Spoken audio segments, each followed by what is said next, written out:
Welcome back to my channel. ఇట్లా మీ honey tin. ఈరోజు కారం లేకుండా ఈజీగా ఇలాంటి సింపుల్ రెసిపీని ఇంట్లో ఏం లేనప్పుడు ఇలా ట్రై చేసుకోండి. ఈ వీడియోలో చూపిస్తున్నట్టు ముందుగా ఆనియన్స్ని, పచ్చిమిర్చిని కట్ చేసుకొని కుక్కర్ తీసుకొని కుక్కర్లోకి ఆయిల్ వేసి అవి బాగా ఆయిల్ వేగినాక అందులోకి ఆవాలు, ఈ కట్ చేసి పెట్టినట్టు అన్నీ దాంట్లోకి వేయించేసుకోవాలి. ఇక టమాటోస్ కట్ చేసుకోవాలి. ఇక్కడ చూపిస్తున్న విధంగా ఒక 4 టమాటోస్ తీసుకొని కట్ చేసుకొని ఇంకా అందులో ఆలు కూడా కట్ చేసుకొని పక్కన పెట్టుకోవాలి కడిగేసి.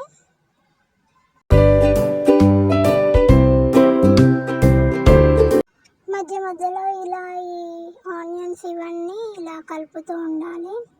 నేను చెప్పిన ప్రకారం ఆలుని కూడా ఇలా కట్ చేసుకోవాలి. ఆ వేగుతున్న దాంట్లో అల్లం వెల్లుల్లి పేస్ట్ని వేసేసి బాగా ఫ్రై చేసేసుకోవాలి. పచ్చి స్మెల్ వెళ్ళేదాకా అందులోనే ఆలు వేసేసుకోవాలి. ఆలు వేసేసాక చిటికెడు పసుపు వేసుకోవాలి. పసుపు వేసాక టమాటోస్ కూడా యాడ్ చేసేసి బాగా టమాటోస్ని మగ్గించాలి. అందులోకి తగినంత ఉప్పు, ఇంకా గరం మసాలా, వెజిటేబుల్ మసాలా ఇవన్నీ వేసేసుకొని కలిపేసుకోవాలి.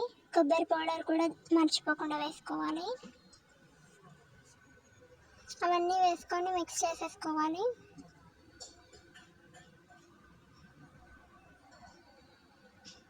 కాసేపు టమాటోస్ మగ్గేంత వరకు అలానే కలుపుతూ ఉండాలి.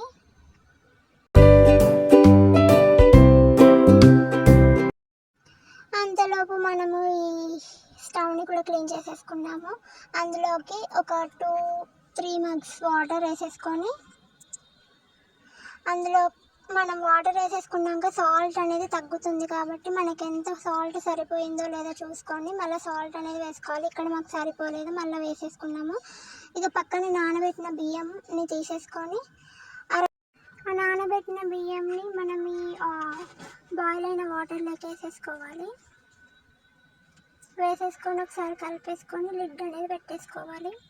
అంతే, వేడి వేడి కిచిడి అనేది ప్రిపేర్ అయిపోతుంది. ఇలా ఏం లేని టైంలో ఆలు టమాటోస్ ఉంటే చాలు ఇలాంటి రెసిపీని చేసేసుకోవచ్చు. మీరు కూడా ట్రై చేసి మీ యొక్క ఎక్స్పీరియన్స్ని మాతో షేర్ చేసుకోండి. Thank you, bye bye.